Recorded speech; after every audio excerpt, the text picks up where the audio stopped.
Well, good afternoon, everyone. We hope that more people will join us as the event progresses, but at this point we will begin. So we hope that all of you have been having a great weekend so far. My name is Riya Gupta. I'm a grade 12 student and I am president of the Project Pulse Winnipeg exec team this year. I go by she, her pronouns. So Project Pulse Winnipeg is a nonprofit youth-led organization, and our goal is to familiarize high school students with the field of the health sciences.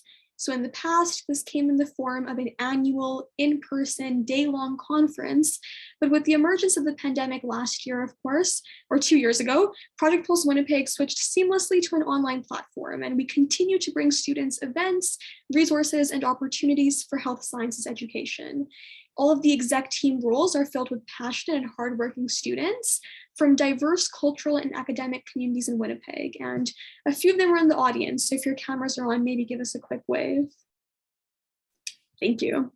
And all these roles contribute significantly to Project Pulse Winnipeg, and they helped plan today's event. So today, our professional relations director, Vicky, will be hosting this event. And on behalf of the team, I'd like to extend a warm welcome to our audience, which consists of various high school and university students from all across the province. So I'll quickly say that we encourage everyone to have their cameras on for the best experience, but it's not a requirement.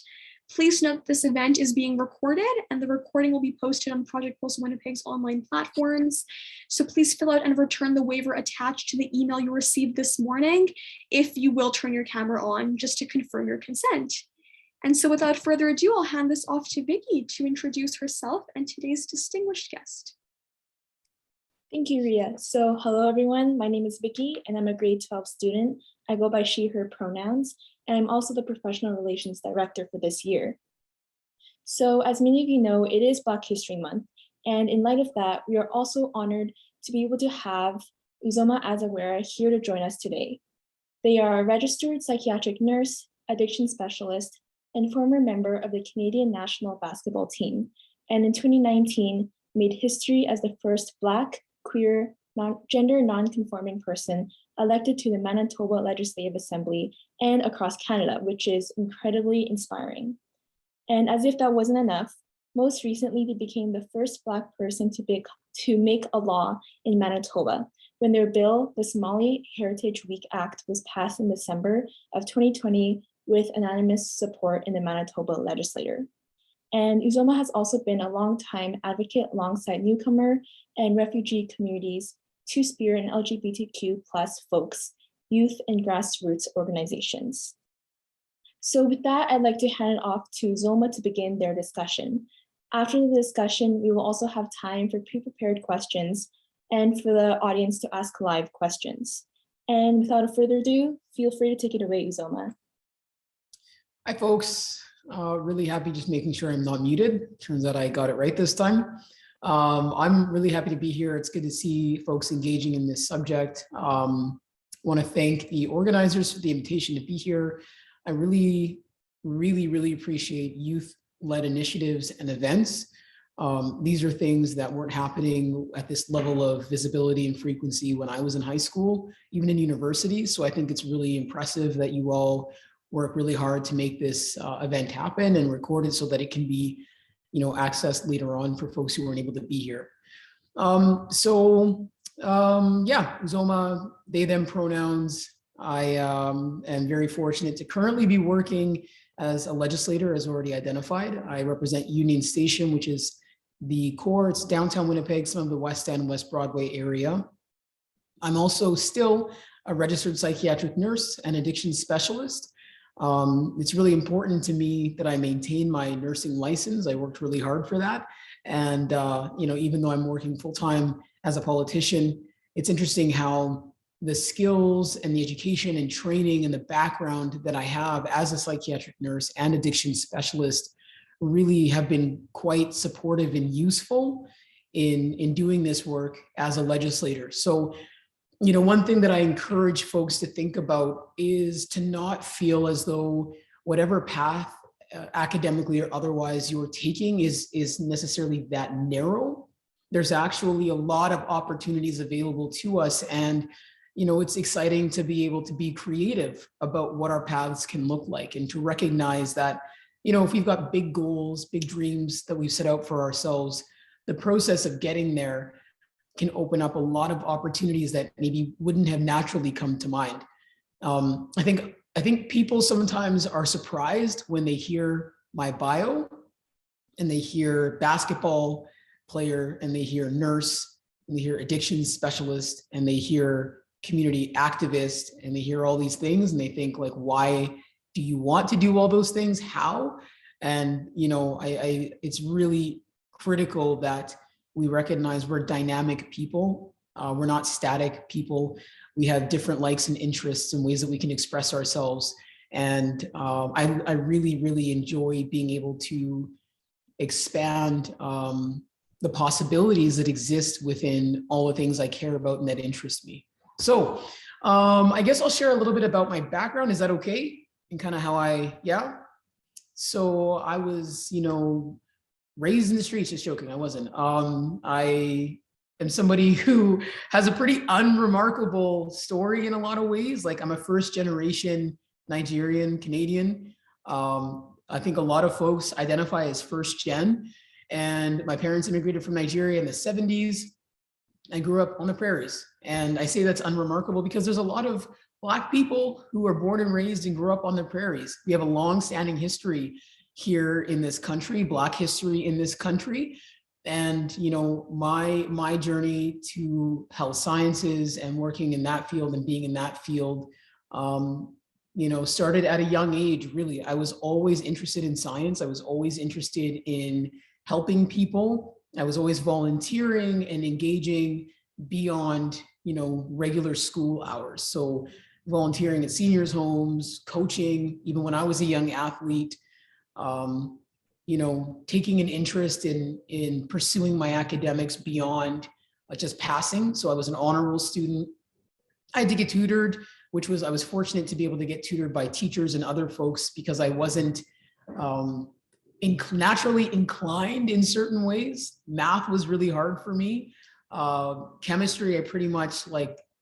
Physics, I threw out the window when I was done high school. I was like, I just got through it. But there are certain areas that, as much as I enjoyed them and I found them interesting, they were hard. So I had to put in a lot of work in order to be an honor roll student. And when it came to university, I'll be honest and say that my interest was actually in law. I wanted to go to law school. And my decision was to get a degree in psychiatric nursing because I had never heard of it before. I didn't know what psychiatric nursing even was. I just found it randomly in the book and I thought it looked really cool. I knew nothing about mental health. So I applied, eventually got in. I did well academically. I played basketball for the Canadian national basketball team after university for a few years. And then I retired from sports, started working as a psych nurse and enjoyed it so much. I just never went to law school. I just was like, I like this path that I've chosen. I started doing community activism work.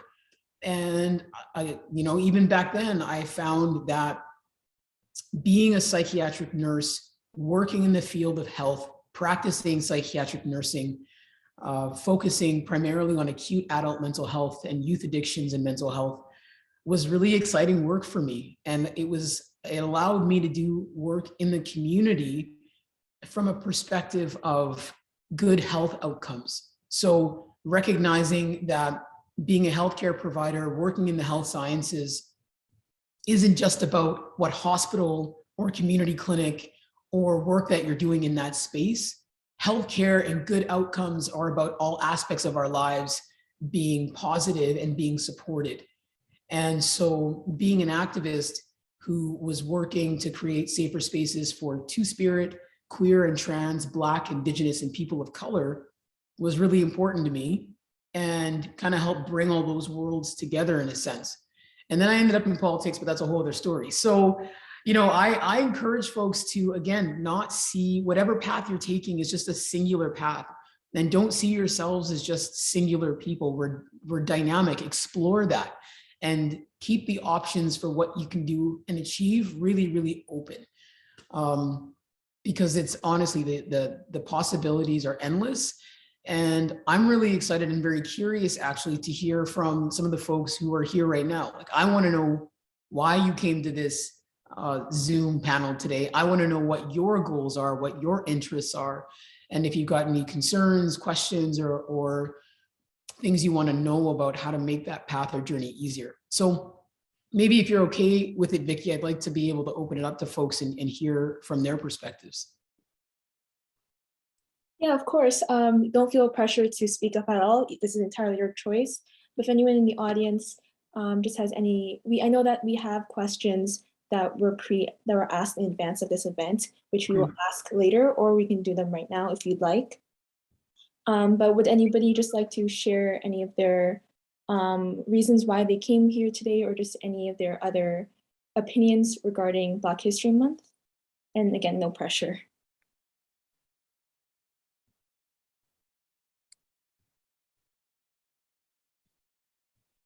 I'm happy to keep talking, so it's no problem. I can. I just want to make sure if people have things they want to share, that there's an opportunity to do that before we get to the formal part of the Q&A. Maybe the last thing that I'll touch on really briefly is, for a few minutes, is the significance of, because it is Black History Month, although I think that it's important we have these kinds of conversations all throughout the year. Like, I'm not just Black and have experiences in health sciences only during the shortest month of the year, which is February, right? These things happen, 365 days, 24/7. And so these conversations talking about the realities of what it means to be a Black person in health sciences, what it means to pursue that path, we should be talking about all the time. So, my journey through academia, like through, high school, university, post-university training, further education, working, all of that, I wouldn't be honest if I said it was, pretty average, just like everyone else. Wouldn't be true. As a Black person, there are some realities that I faced on this journey that probably other people haven't faced. Racism is a systemic issue in healthcare. And that doesn't just mean that people who are accessing healthcare, if you're Indigenous, Black, person of color, you may experience systemic discrimination. It means also that the folks working within the system not only, can oppress people, harm people via racism, discrimination, but it also means that people working within the system experience it at times. And so, I guess one of the fundamental things to flag would be that through my experience as a university student, as an example, even before that, I never saw myself ever represented in any of the textbooks that I studied. There was never any Black representation in any of the medical books that I read. Even if you think about case studies. So if you're in school, examples of, it would always be like John or Mary. John has 10 apples, sells 5 apples to Mary. How many apples does John have left? It was never Kalechi has 10 apples, sells 5 apples to Chimwoke, and how many apples does Kalechi have left? It was never names that sounded like mine or the people in my family. There were never images of us anywhere. And all of those things send you kind of these messages, right, that you absorb and you internalize maybe without even realizing it. So first and foremost, fundamentally, just the education path in and of itself isn't representative of our communities, and it is not representative of Black communities. I remember going to see a doctor. I had a virus, this is years ago, that was expressed through the skin. So I ended up having this skin virus condition for many months. And when I first saw the dermatologist, she said to me, I've actually never seen this on a Black person. I've never had a Black patient who had this condition, not because we don't experience it, but just because, for whatever reason, she wasn't seeing very many Black patients. She'd never seen it in any of her textbooks, readings, or anything, ever. No representation whatsoever. So here I am trusting a specialist to provide me the best care and intervention for this virus that's messing with my skin. And she's looking at me saying, I actually have never seen this on anyone of your skin tone before. And so, I didn't feel necessarily 100% confident that this person, knew how to best approach my care as a Black person. So, the representation, the lack of representation through the education process is totally unacceptable. And it does affect the way in which healthcare providers go into the field and do their jobs and provide care. It absolutely does. It influences and impacts the way that we see folks that we interact with, the ways in which we think about how we need to practice, what our clinics look like, our hospitals function as. And that's something that I know work has been done around, but it is so important that this dialogue and intentional efforts are made to address those issues. And, the realities of being in a space, and especially this was years ago when I first started practicing as a nurse, but walking into any space and being the only Black nurse on the unit, the only Black nurse in the lunchroom, the only Black nurse, in the building, right? That's a reality that some people still face, one of a few or the only. And that can make the job difficult because you may be in situations where people say or do ignorant things, or there's a culture there that has never had representation of folks from Black and or African or otherwise communities. And so you may not have an environment that has the level of awareness to make that environment safe and respectful for those communities. And again, you can't address those things if we don't talk about them, if we don't identify them, talk about why they're harmful, have uncomfortable conversations around it, and commit to taking action to ensure that those spaces are in fact representative, that they are in fact safer spaces for Black people to want to be employed in. Because if I go into a space as a healthcare provider and the work environment is terrible for me, and I deal with anti-Black racism and microaggressions in the workplace, you think I'm going to go, tell my friends in the community, my family members to go work in that place? Not a chance.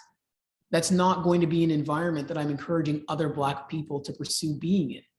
And that perpetuates the lack of representation in those spaces.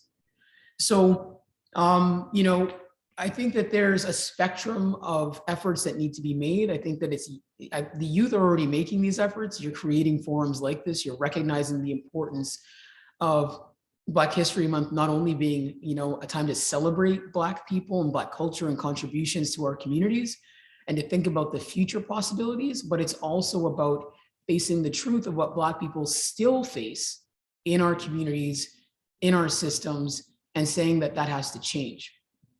And that is a really, really important part of the work that I do.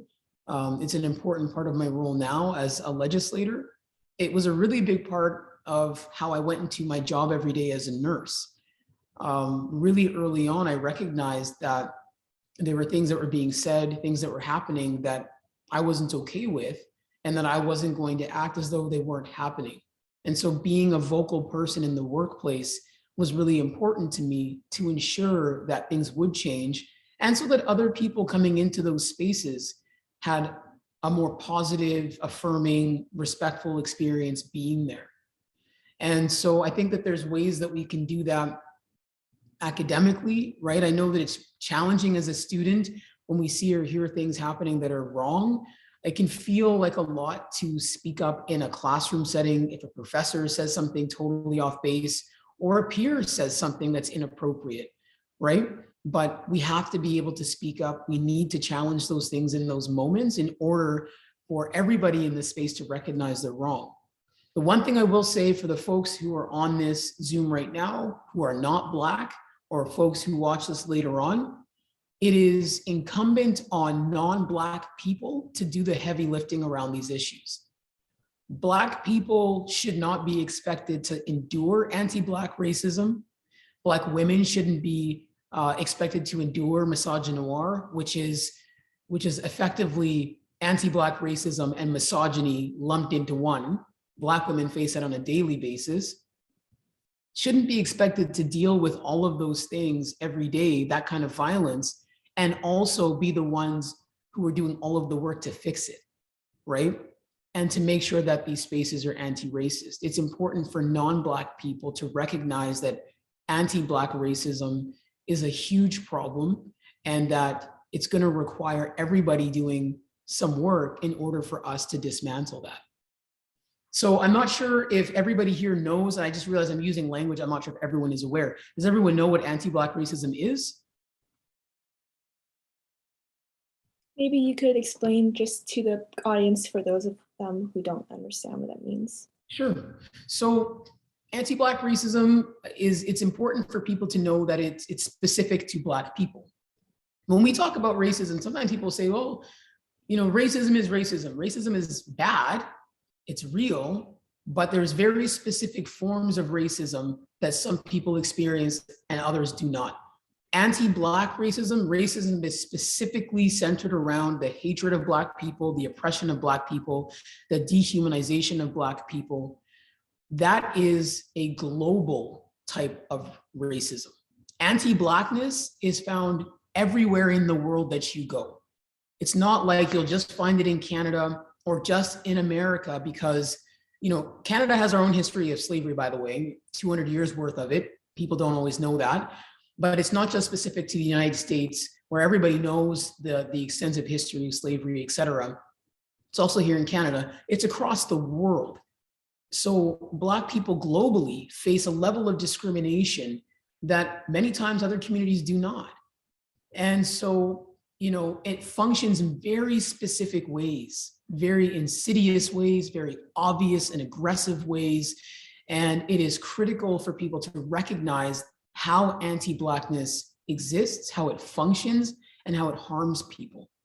Because when we understand what anti-Black racism is, when we understand how it operates, how it functions, and why, that's how we can tackle it meaningfully. That's how we can identify things like somebody in the workplace. I don't know how many other communities face this. I can't tell you how many times people I've worked with have been like, can I touch your hair? And I've had to say, why? I'm not a chia pet. Like, I don't understand what your curiosity is. And they say, well, I don't know. I'm like, it's just literally just hair on my head, on my person. And you don't have the right to, never mind, touch it. Ask me the question. It's inappropriate. It's actually racist to ask me, can I touch your hair? Right? I once had a coworker get really upset with me when she asked me, no, can I touch your hair? And I said, no, absolutely not. She was already reaching, mind you. And I leaned away and said, you can absolutely not touch my hair. That's totally inappropriate. And she went on to try and explain why she felt it was appropriate. She said, well, I've never, you know, it's so different. I'm like, it's not different, actually. It's super common. Like everybody in my family has, you know, people in my friends all have it. So there's this exotification of Black people. There's this dehumanization of Black people in those moments. Those, I wouldn't even call that a microaggression. I just call that a full-on, you know, aggressive, oppressive, you know, tactic action.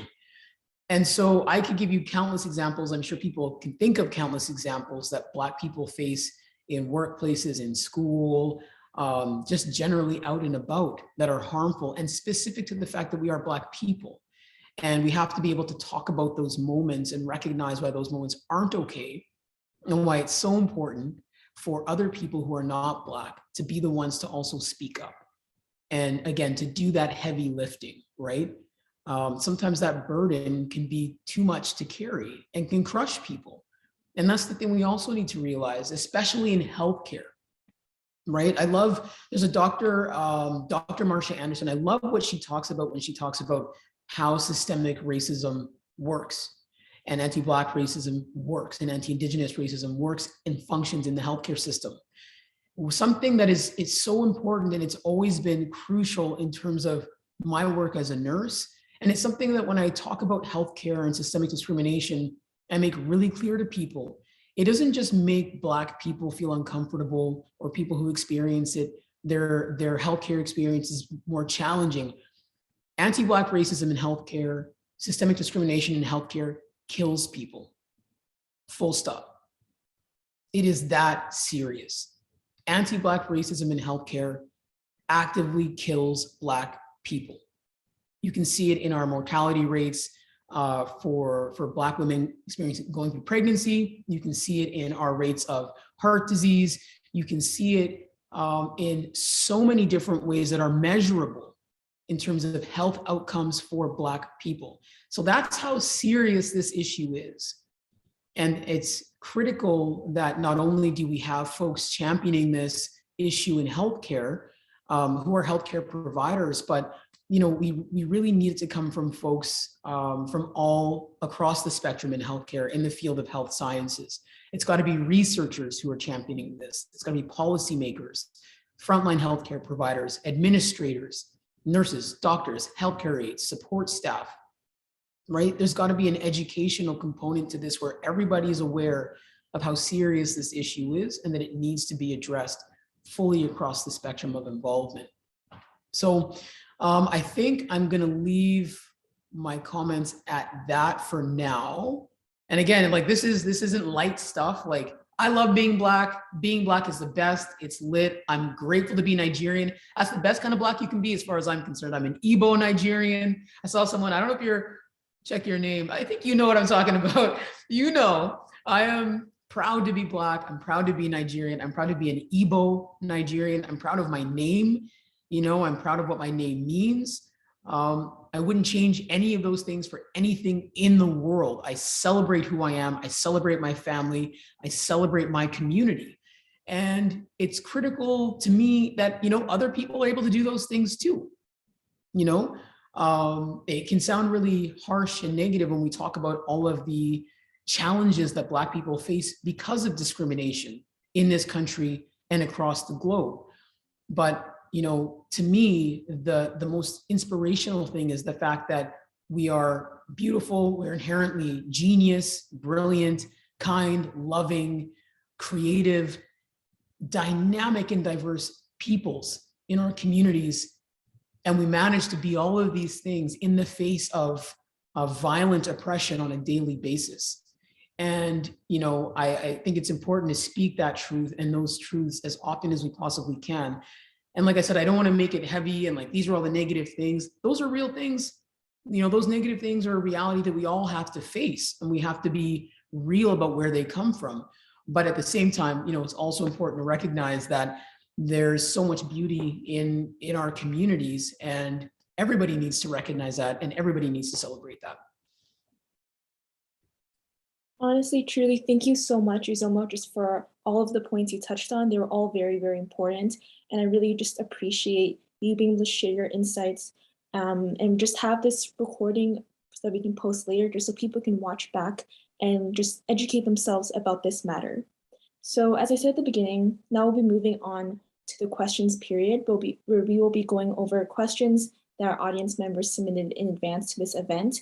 And also, if anyone in the audience has any questions right now, feel free to just comment them in the chat and we'll go to them as soon as we can.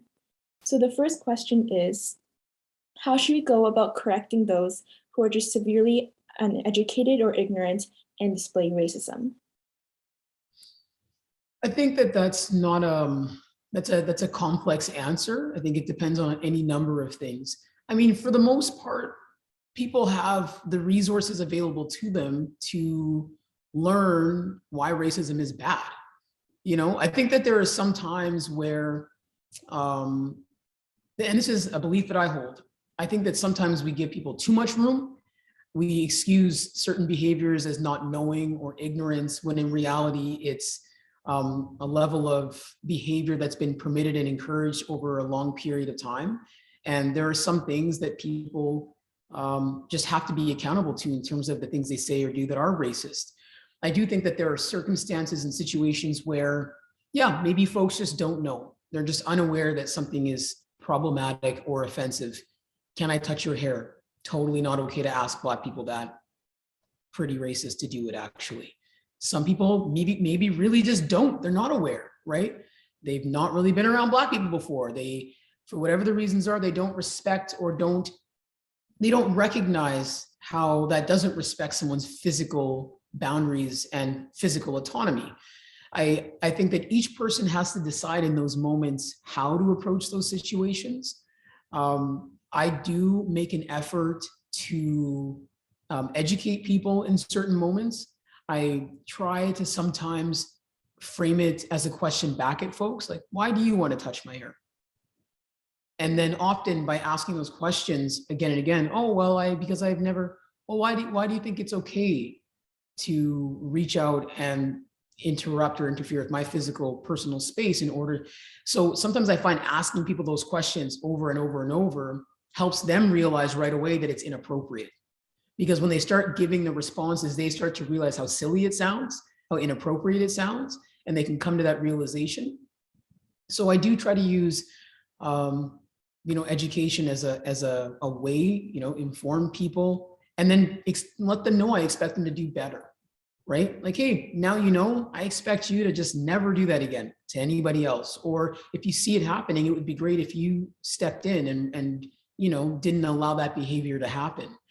Or I ask folks where they've learned something. Where did you hear that from? And why do you think that's okay? Right? Well, my family. Okay.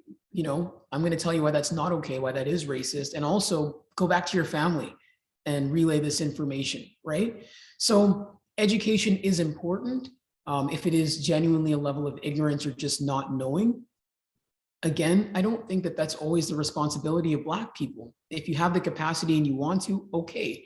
But folks who experience those harms shouldn't also in the same moment be forced to fix it or do the work when they've been subjected to something that's harmful.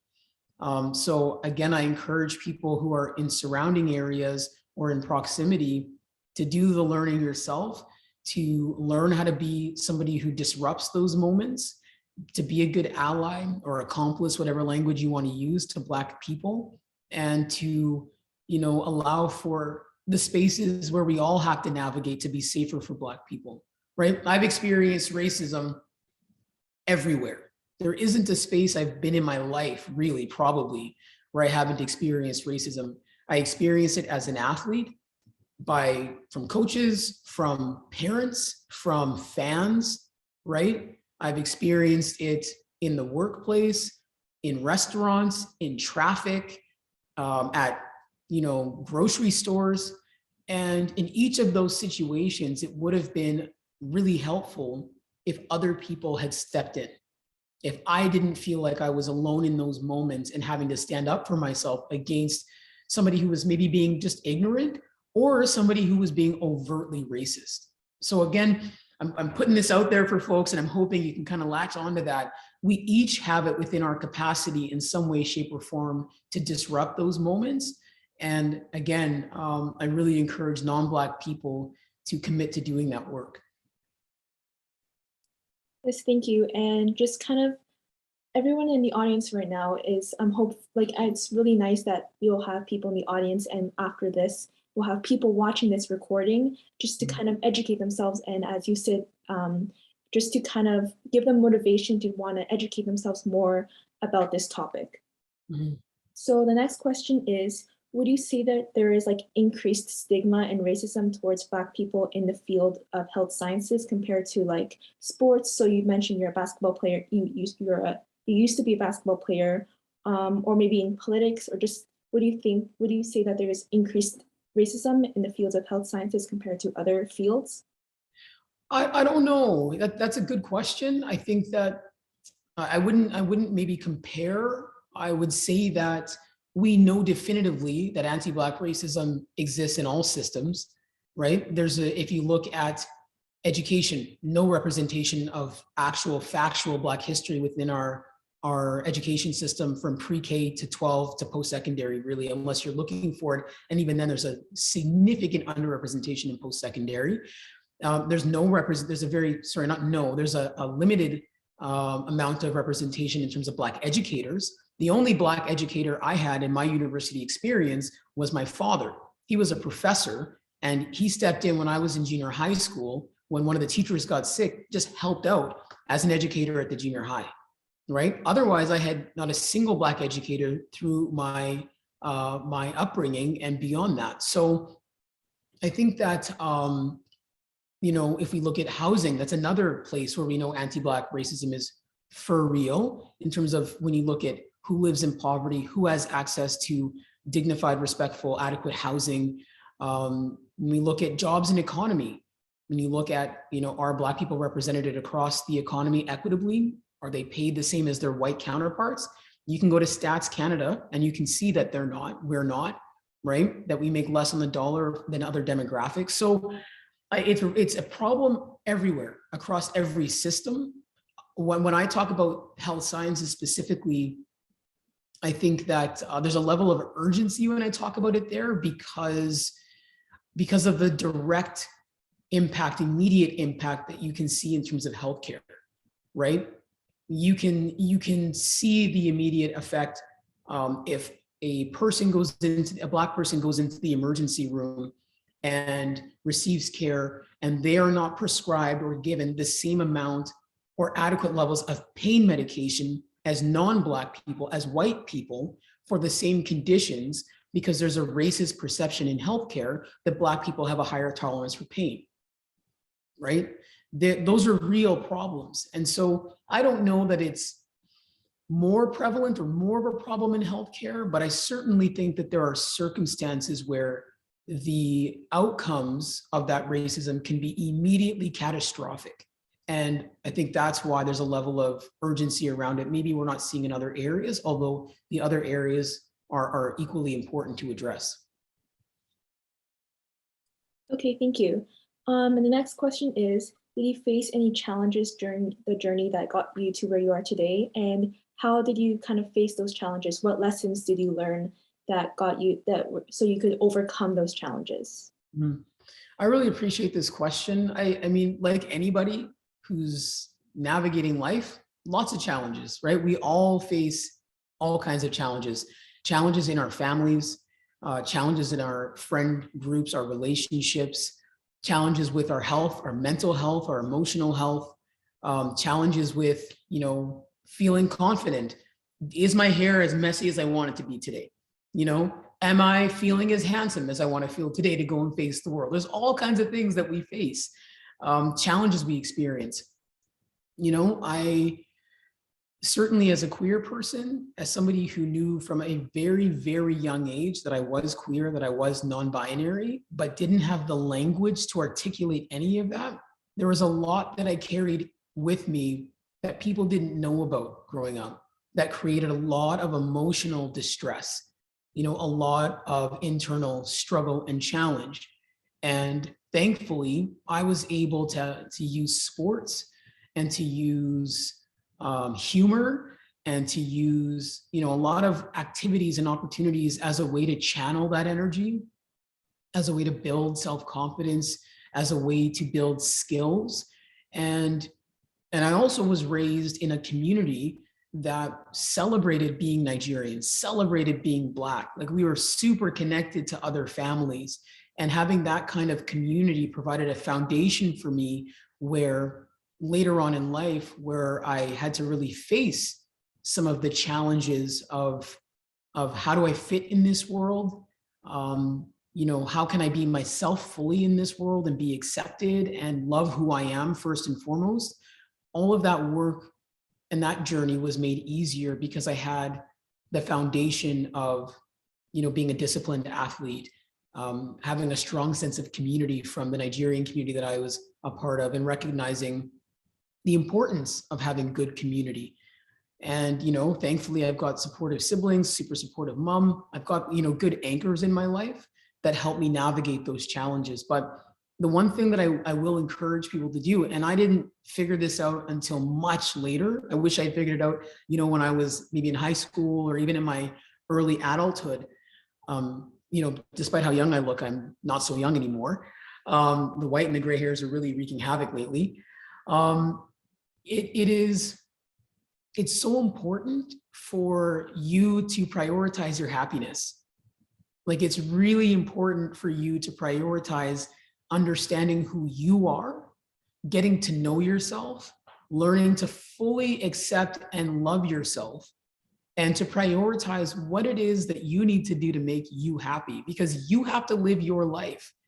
And I was somebody who, was raised to be super dutiful to family, to think about the community and how people are going to see me, and I've got to, be more successful than this person's kid, and, this person's kid's going to be a doctor, and what are you going to do? Like, all stuff that had nothing to do with me. none of my business, right? Those expectations were not mine. They were put on me. And I tried for a very long time to be the person that other people wanted me to be and to fit into these boxes that other people thought I belonged in.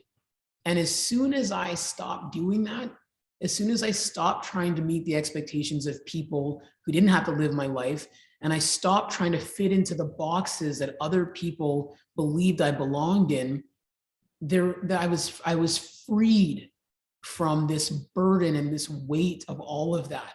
And I was able to live my life in a way that really celebrated who I was, and actually, as a result, maximized my abilities. It really did, because I found a lot of joy in what I was doing, because I was doing it for me, you know? And I love community. I love public service. I love my family. You know what I mean? I know that we're connected, and I value that, and I'm community minded and all of those things. But I understood a little later actually than what I would have if I could go back, but I can't go back. But if I could, you know, it would have been good to understand that earlier. So I encourage all of you to really focus on that, because it makes the challenges that you face much easier to address head on, and much easier to navigate when you're navigating it from a place of being authentically who you are and not doing those things, you know, to make other people happy, if that makes sense. Yes, I think that makes sense. Thank you for that. And our next question is, would you say that there is more racism for you, or like for you, or just for those around you? Would you say that you face more racism in like high school, university, or like the real life workplace? Because I feel like in high school, high school students might be a bit more ignorant or like naive of what's happening around them. But then like in the real life workplace, the consequences might be a bit more like devastating and destructive. So which one would you say is more, which stage of your education would you say you face more racism? That's an interesting question. You know, I think the interesting thing is that I don't know that I ever faced more or less racism at any stage. I think that my awareness of what racism is evolved. So things that maybe I wouldn't have necessarily thought were racist when I was in high school, I got to university and I was like, wait a second, that's super racist. Like, actually, that's not okay at all. You know, maybe things that in university I didn't see as blatantly racist or as awful as they were, or I made excuses for. As I got older, I recognized actually they're a real problem, right? Like I never, in university, when I was you know, in psychiatric nursing school, studying at that level, it didn't really occur to me that I never saw Black people in any of our textbooks, that I never, you know, like that I never ever learned about cultural appropriateness and how to provide care from that perspective in university. I didn't see that as being racist until later, and I was like, the absence of those things is in fact racist. So I think that my awareness has changed, my understanding of how racism functions and operates has changed. And so I see it more now, and I've seen it more, certainly I would say as a professional working, because I had all of those experiences, the education, the awareness, whereas I didn't have it before, which is why, again, it's so important that this education, the education around this issue, conversations around this happen at younger ages, because racism doesn't just start when you're 16 or 18 or 25. It's important for us to be able to equip people with the understandings they need to mitigate racism and to stop it in its tracks at all stages of experience and development. So yeah, I really appreciate that question. I hope that kind of, yeah, I think I was fairly clear. Hopefully that lands for folks. Yes, I think that answers it. And that's a really, actually like a really interesting response to that question. And I think this is the last question we have time for today. But how do you think people can just continue educating themselves beyond just this month? Because I know at the beginning we talked about how it's not just important that in February, the shortest month of the year, that this topic is being discussed. How do you think and continue educating ourselves about this in every other month and throughout the year? It's a great question. First, I mean, there's just so many ways to learn now. I grew up in a time back in the basically dark ages. I didn't have internet when I was a kid. You know, like, it's wild to me that kids are growing up with all of these ways to meet people across the world, to learn things that I never had. Listen, the biggest flex in my house as a kid was that we had a full encyclopedia set. That was it. You know, my parents were hype. Oh, we brought you all the whole set. You know, like it was a serious thing. And you're writing reports by hand. You know, rough draft in pencil, final draft in pen. It took a long time flipping through the encyclopedias. The game has totally changed. So if you want to learn about anti-Black racism, about misogynoir, about how you can be a good or better ally, accomplice, whatever language you want to use, or just be a better friend to your Black friends. If you want to be a better community member to all members of your community, you want to be a better student, a healthcare provider, whatever it is, go on the internet and Google search how to do that.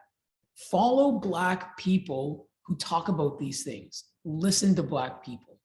And recognize that it isn't just about learning, right? It isn't just about learning terminology and listening to Black people. You're also gonna have to unlearn things that you've been taught. And that goes for Black people too. There are things along my journey I've had to unlearn. You know, somewhere in my lifetime, I heard things like, oh, Black people aren't queer. That's a white thing. That's a Canadian thing. Our communities aren't really, that's not inherent to Africans. I had to unlearn that, right? It wasn't just about learning the true history of West Africans, Africans in general, Black history, and learning that, like, obviously queer people, trans people have existed forever in our communities, and that colonization changed the narrative in terms of how we function in our societies. That wasn't enough. I had to do the work to unlearn the impacts of that messaging, unlearn the emotional toll that takes on a person, unlearn what that creates in terms of the way I think about people, the way I see people, the way I think about myself, the way I see myself. So all of us, whatever race, identity, whatever we are, whoever we are, it's not good enough just to learn. There's going to be some unlearning that we have to do as well. And, you know, it's ultimately, it's all worth it. You know, it enhances your relationships. It gives you opportunities to engage with people in a gentler, more respectful, dignified, affirming way. And to me, that is the best way for us to navigate the world and build relationships, whether it's in health sciences, if you're in the role of a care provider, healthcare expert, you know, or if it's just in your day-to-day when you're going out to get coffee, right? I just think that these are things that we should do because they make us better as people and they make our communities a better place for all people to be. Thank you so much. I think that was very well said. And as I said before, unfortunately, that was our last question we have time for today. If anyone in the audience has any more questions, feel free to forward those questions to the email where you received the Zoom link from, and we will get back to you as soon as possible. So with our Black History Month coming to a close, on behalf of Project Pulse Winnipeg, we would like to send our sincerest thanks to Zoma for taking the time out of their busy schedule and sharing their truly enlightening and inspiring insights, experiences, and answering all of the audience's questions. The unique experiences brought forth a very, very inspiring and educating discussion with our audience, and we could not have asked for a better person to join us today for Black History Month.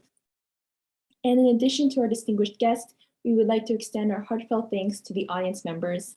Thank you for making this event a success by registering to attend and for taking the time out of your schedules to educate yourself and learn more about the experiences of a Black professional in the field of health sciences and just coming here today during Black History Month. Yes, and I am super proud of this executive team, and I can't imagine myself working with a greater group of people. I'd like to especially thank our wonderful professional relations director, Vicky, who hosted this event today. and I look forward to what we will plan next. So just looking ahead, we recommend you follow us on Instagram and Facebook to stay up to date on when our upcoming events are happening and how you can get involved with the organization, and also check out our website for recordings to events like these. All right, so we hope to see all of you again next time, and take care and have an excellent evening. Thank you. Thank you. Have a great day. Take care, everybody.